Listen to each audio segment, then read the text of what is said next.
Amor, o evangelho é amor, nada de justiça. Nada de justiça. Alguns deles dizem que Deus não castiga absolutamente ninguém.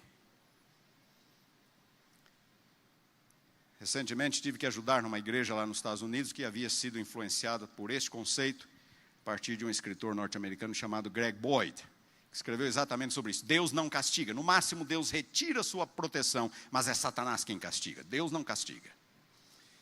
Deus não castiga. Então, lá no dilúvio, Sodoma e Gomorra, rebelião de Coré, etc., não foi Deus, porque Deus não castiga. Mas a Bíblia diz que foi Deus. Não, está tudo errado. São informações equivocadas. O caráter de Deus não está sendo retratado como deveria. São sentimentos humanos. Moisés ali, Samuel, eles estão dando vazão à sua própria perversidade, à sua própria limitação, o seu espírito de vingança, o seu revanchismo, porque Deus, na verdade, não pune ninguém. Deus não castiga. Os cristãos progressistas defendem essa ideia.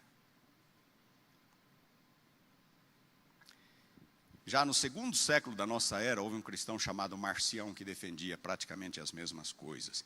Ele diz: o Deus do Antigo Testamento não é o Deus do Novo Testamento, o Pai de Jesus, porque o Pai de Jesus ama o mundo e o Deus do Antigo Testamento está punindo, está castigando todo mundo. Era outro. Jesus endossa essa ideia? Lembram-se da parábola do credor incompassivo? Mateus 18. Assim também meu Pai Celeste vos fará, se do íntimo não perdoardes cada um seu irmão. Jesus citou o dilúvio, Jesus citou Sodoma e Gomorra, Jesus citou a mulher de Ló. Nenhuma indicação de que Jesus estivesse dizendo: não, essas passagens representam mal o caráter de Deus. Nenhuma. A parábola do trigo e do joio. Mateus 13, mandará o Filho do Homem os seus anjos que ajuntarão do seu reino todos os escândalos e os que praticam a iniquidade, os lançarão na fornalha acesa, ali haverá choro e ranger de dentes. Esse é Jesus. De onde tiraram essa ideia de que Deus não pune, Deus não castiga?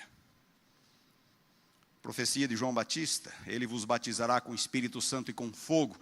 Costumamos apresentar o fogo em seu aspecto purificador. Isso estou lendo de Mateus capítulo 3, versículo 10, mas se nós lermos no versículo anterior, fogo é sinal de julgamento. No versículo 11, fogo é sinal de julgamento.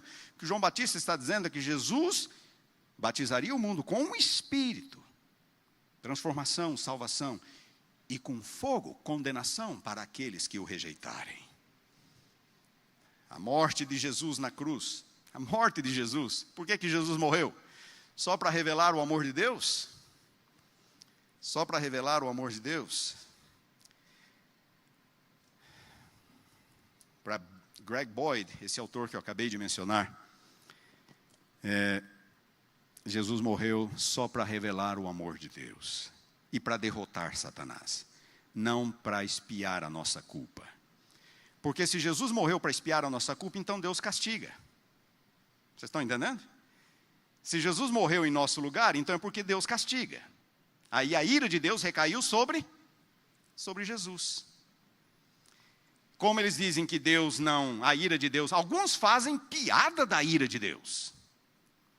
Tratam de forma leviana. Como Deus não castiga, então a morte de Jesus foi só para mostrar o caráter de Deus. Na verdade, o que é que está por detrás? Um sentimento muito leviano sobre a malignidade do pecado. Seriedade do pecado. A Bíblia diz: o salário do pecado é a morte. No dia em que comeres, certamente morrerás. A alma que pecar, essa morrerá. E o que a Bíblia diz? Pecado é coisa séria.